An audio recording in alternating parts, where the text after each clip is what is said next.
Praise the Lord. യെശയ്യാ പ്രവാചകൻ്റെ പുസ്തകം 23-ാം അധ്യായം അതിൻ്റെ 1 മുതൽ 18 വരെയുള്ളതായ വേദവാക്യങ്ങൾ. സോരിനെക്കുറിച്ചുള്ള പ്രവാചകം. തർശീശ് കപ്പലുകളെ മുറയിടുവിൻ, ഒരു വീടും ശേഷിക്കാതെ വണ്ണവും പ്രവേശനമില്ലാതെ വണ്ണവും അത് ശൂന്യമായിരിക്കുന്നു. കീത്തീം ദേശത്ത് വെച്ച് അവർക്ക് അറിവ് കിട്ടിയിരിക്കുന്നു. സമുദ്രതീര നിവാസികൾ മിണ്ടാതെ ഇരിപ്പീൻ. സമുദ്രസഞ്ചാരം ചെയ്യുന്ന സീദോന്യ വർത്തകന്മാർ നിന്നെ പരിപൂർണയാക്കിയല്ലോ. വലിയ വെള്ളത്തിന്മേൽ സീഹോർ പ്രദേശത്തെ കൃഷിയും നീലനദിയെങ്കിലെ കൊയ്ത്തും അതിനാദായമായി വന്നു. അത് ജാതികളുടെ ചന്തയായിരുന്നു. സീദോനെ ലജ്ജിച്ചു കൊള്ളുക, എനിക്ക് നോവ് കിട്ടിയിട്ടില്ല, ഞാൻ പ്രസവിച്ചിട്ടില്ല, ബാലന്മാരെ പോറ്റിയിട്ടില്ല, കന്യകമാരെ വളർത്തിയിട്ടുമില്ല എന്ന് സമുദ്രം ദുർഗം തന്നെ പറഞ്ഞിരിക്കുന്നു.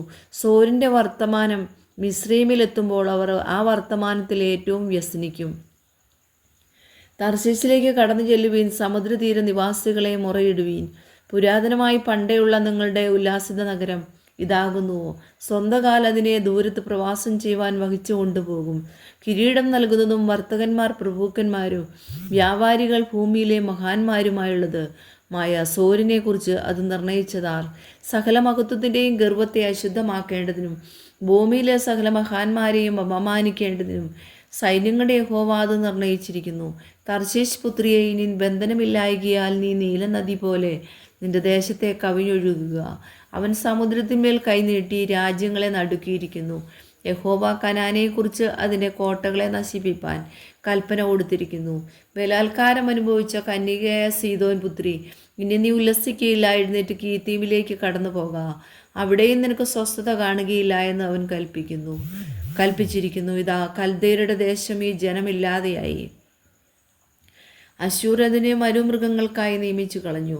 അവർ തങ്ങളുടെ കാവൽ മാളികകളെ പണിത് അതിലെ അരമനകളെ ഇടിച്ച് അതിനെ ശൂന്യകൂമ്പാരമാക്കി തീർത്തു. തർശീശ് കപ്പലുകളെ മുറയിടുവീൻ, നിങ്ങളുടെ കോട്ട ശൂന്യമായി പോയല്ലോ.